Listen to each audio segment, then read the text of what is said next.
History of Indo-Pak War 1965 by Lieutenant General Mahmood.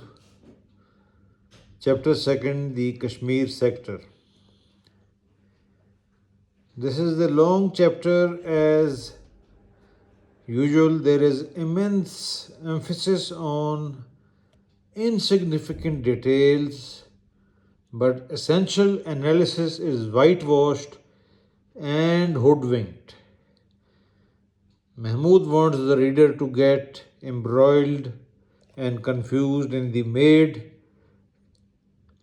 maze and get lost in the woods and is unable to see the overall picture.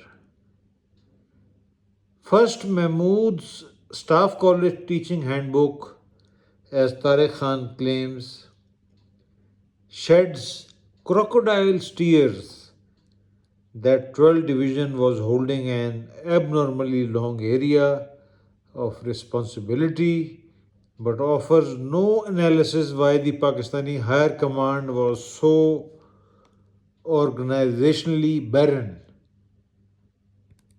not to divide this abnormally long area into various divisional commands.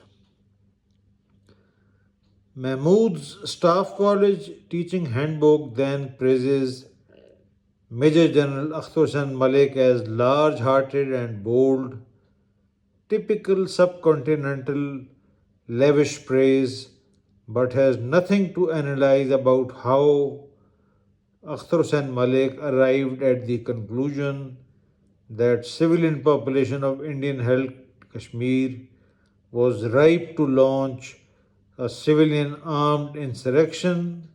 This remains a $1 billion mystery. How young recruits were used as cannon fodder in this infiltration operation, infiltration forces sent into Kashmir, is totally whitewashed by Mahmood Staff College Handbook. What exactly was the operational impact of the Grand Slam infiltration is also not precisely analyzed by the author. Mahmood again hoodwinks and evades these serious questions, these serious aspects. God save the students of Command and Staff College Quetta, whose teaching handbook was published by Mahmood with his name as the mighty author of a work claimed to have surpassed Clausewitz's Worm Creek. Now, what Pakistan Army Chief of 1965 had to say about Gibraltar infiltration? He called it a complete failure. He stated that Gibraltar infiltrators failed to achieve. Mahmood paints a picture totally different from what Pakistan Army Chief Musa painted in his book, My Version. Musa stated that Pakistan's Grand Slam was launched to save Muzaffarabad from Indian attack. Musa maintained that Grand Slam was launched not to impose a strategic defeat on India, but merely to save Muzaffarabad, which Musa feels could have been captured by the Indians. Musa stated in his book that after the Indians captured Hajipir, the very existence of Pakistan was at stake. Page 38 of Musa's book.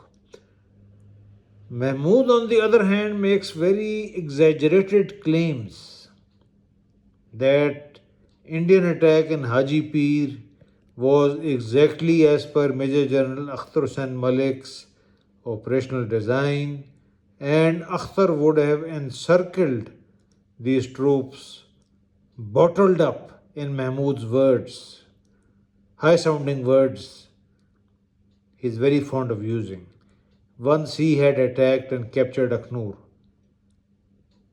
Rather ludicrous claims of Mahmood, typical of Mahmood. This is not serious military history but utopian and exaggerated romantic fiction. Mahmood Staff College Teaching Handbook misses no opportunity to hero worship Akhtar Hussain Malik. Mahmood exaggerates Operation Grand Slam as greater than von Meinstein's Kharkov counterstroke. But if you read Pakistan Army Chief's book, Operation Grand Slam appears as a desperate last minute effort to save Pakistan occupied Kashmir rather than encircling Indian troops bottled up by capturing Akhnur, as Mahmud rather exaggeratedly and certainly most falsely claims. Musa even stated in his book that Pakistani operational aim was not even to capture Akhnur but merely threaten it. Refers page 39 of Musa's book, My Version.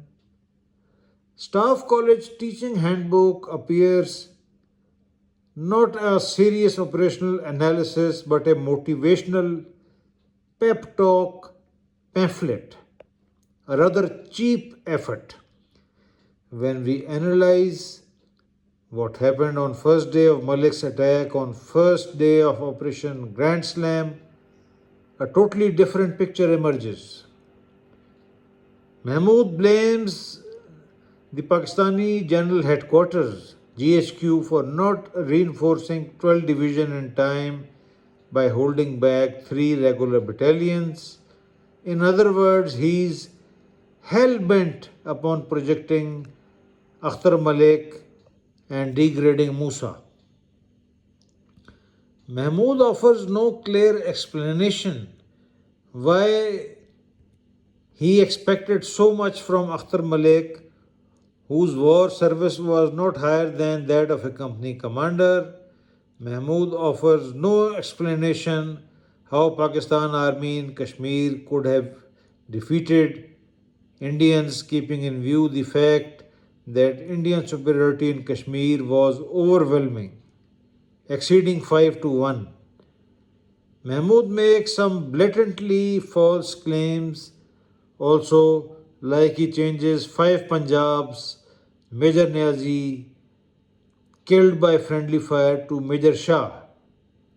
I mean, how Staff College Handbook with all the resources cannot even locate Major Niazi and calls Major Niazi Major Shah is rather, pathetic military history. But typical of Staff College Quetta, one can have no faith in them.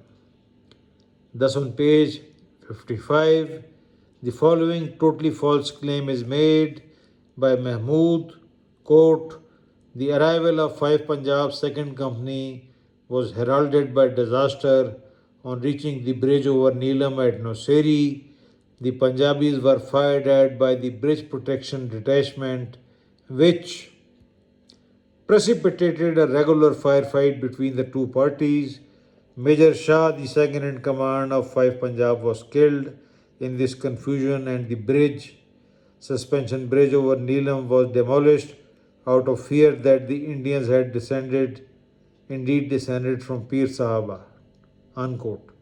Totally false claim. I mean, Mahmood had to simply read Rizvi's history and find out that Major Nazar Niazi of 5 Punjab was killed. But how Mahmood brings this Major Shah as a mystery. Mahmood Staff College Teaching Handbook analysis of Operation Grand Slam is highly fallacious and defective. Mahmood fails to explain why Akhtar Hussain Malik failed to enforce his will on 102 brigade operations on first day of the war, the only day Mahmood commanded Grand Slam. Although Mahmood offers no clear or precise analysis from what we read in the badly written Staff College Teaching Handbook, it appears that Major General Akhtar Hussain Malik never left his tactical headquarters, and unlike Major General Iftikhar Khan Janjua in 1971, did not lead from the front. This is totally whitewashed by Mahmud, typical of whitewashing. Now let's analyze what went wrong on first day of Operation Grand Slam, the most serious failure in Pakistan Army, which Lieutenant General Mahmood, Staff College Teaching Handbook, dumbly tried to scapegoat Brigadier Azmat Hayat and Major General Yahya Khan. Mahmood has very crudely and dumbly tried to scapegoat Azmat Hayat and Yahya Khan for all the failures of Grand Slam. The harsh truth was deeper and started with the most unfortunate selection of Ayub Khan as Pakistan Army Chief by Pakistan's biggest political failure, Prime Minister Nawabzada Liaquat Ali Khan. Ayub Khan. This man had no leadership caliber. His highest war experience was as a major in Assam battalion, where he was sacked after 52 days of command as a commanding officer. All along his tenure as army chief, this man hated able officers who he saw as a potential threat. Such was his narrow and rabid hatred of talent that Pakistan Army lost a very large number of good officers. The best armor officer, Hissam Al Afindi, was graded adversely by a jealous Sarfaraz as his boss in the armored division. The only armor officer, Riaz Al Kareem, who actually commanded a tank squadron, was not given an armored brigade as he was not well connected. Akhtar Hussain Malik, Ayub Khan's handpicked choice, although very brave and possessing a very imposing personality, was severely lacking in military ability as far as commanding armor was concerned. Having spent many years in the ranks, Akhtar Malik was docile enough to be regarded as a safe bet by Ayub Khan, but he lacked military talent necessary to command two armored regiments leading an attack. His highest command in war was a captain. His understanding of armor was near zero, as he never served in an armored formation. Two tank regiments were placed under him by a super mediocre army chief, Musa, who was absolutely zero military talent wise. It did not occur to Musa that two armored regiments needed to be grouped under an armored brigade headquarters. This was so because Musa was simply incompetent. Akhtar Hussain Malik or his immediate junior commander Zafar Ali Khan were absolute disasters as far as understanding of tanks was concerned. While Yahya Afindi, in his most shallow 11 Cavalry history, blames 11 Cavalry's commanding officer Aziz for badly leading 11 Cavalry in Sham, the real failures were Akhtar Hussain Malik and Zafar, the 10 Brigade commander.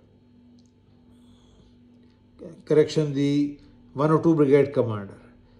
Both in absolutely zero understanding of armored warfare. Both failed to analyze or appreciate that Indian 191 Brigade had to be simply outflanked so that severe operational imbalance is imposed on Indians. Akhtar Hussain Malik was happy with 102 Brigade's most dumb plan to use all three infantry battalions against divergent objectives, with armor incompetently divided using only one out of two tank regiments, and that too with the lone tank regiment in use being dispersed. The failure started with headquarters, 12 divisions, right from the first day of the attack. This is totally missed by Mahmud because he is hell bent on scapegoating Azmat Hayat and Yahya Khan. The grand failure was Ayub Khan that he selected officers like Akhtar Hussain Malik to lead 12 division. Bottom line was that Grand Slam was a failure in basic knowledge of military education and leadership, where the divisional commander and his immediate junior brigade commander were not clear about the essence of the operational plan, that is, capturing the center of gravity, Pallamwala, which was across Tavi River, rather than wasting time against divergent and irrelevant, insignificant objectives like Burjal, Chak Pandat, and Cham. The principal staff officers at Pakistan Army headquarters, Malik Sher Bahadur and Gul Hassan, were unable to influence 12 divisions' operational plans since both were operationally shallow. The Pakistan Army's chief Musa was an absolute disaster. Brigadier Zafar Ali Khan. In the final analysis, Zafar was the biggest immediate reason for the failure of Grand Slam. His mediocre military mind was that of a company commander.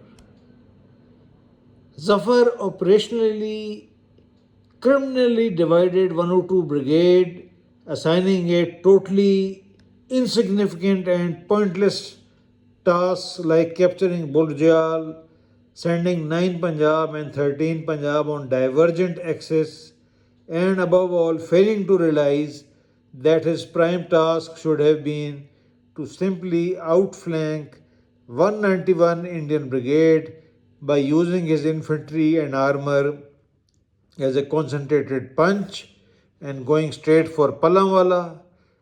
The map following explains this line of reasoning in detail. How dumbly 102 Brigade was achieved was all three infantry battalions dumbly divided and attacking three absolutely divergent objectives, dumbly pushing Indian 191 Brigade slowly and gradually, evenly all along the front, with the result that no strategic imbalance was imposed on Indian 191 Brigade, allowing it to carry out an orderly withdrawal, thus allowing Indian Army to stabilize Chamjodiya right from first day of the attack. As you can see, these three battalions were rather dumbly used by Zafar Ali Khan, 102 Brigade. As you can see, they have been given divergent objectives and they were just pushing the Indians, allowing them to effect a very orderly withdrawal across the Tavi River. Although they could have just outflanked them, there were two tank regiments available with 12 Division and 191 Brigade, heavily outnumbered, could have easily been crushed, outflanked, and destroyed on the first day of the war. This is the actual depiction of what happened.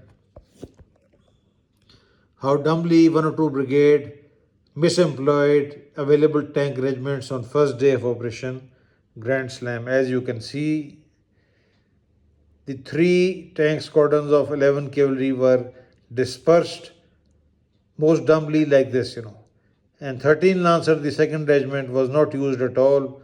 Rather, it was dumbly assigned Burjal, a totally irrelevant objective, as you can see very clearly.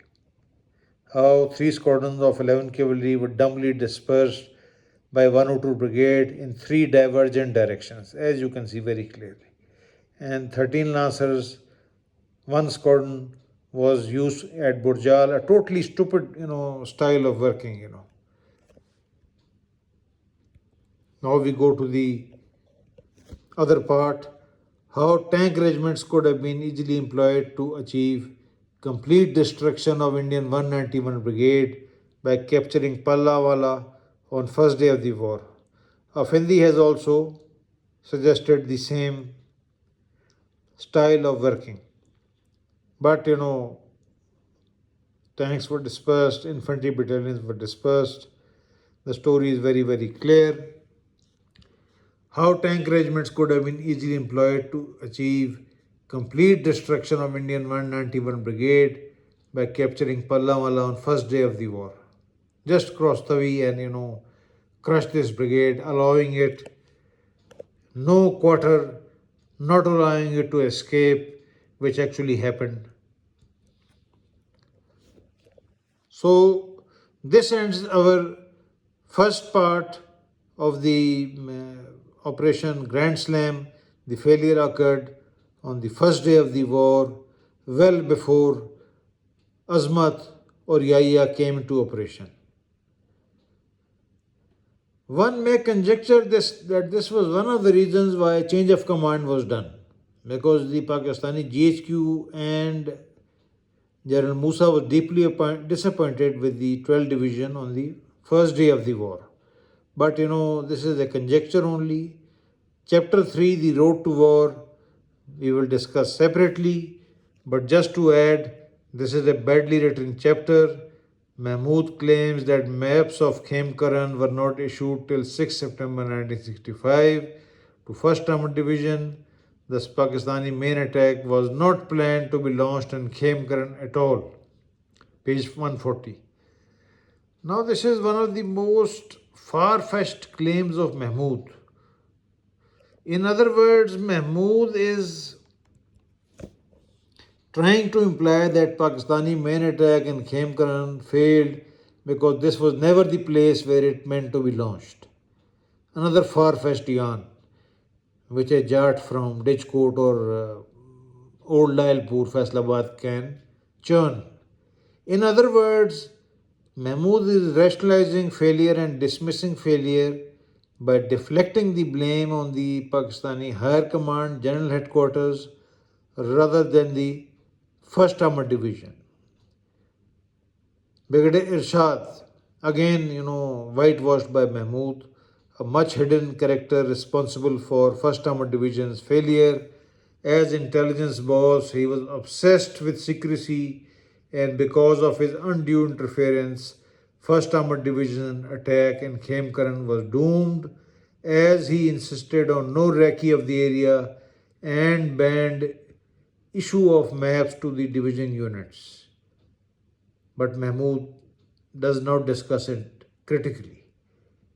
Instead, Mahmud invented a false story that Khemkaran was never the intended place of attack. We will continue with this review in the next part, and this is all we have to state for now.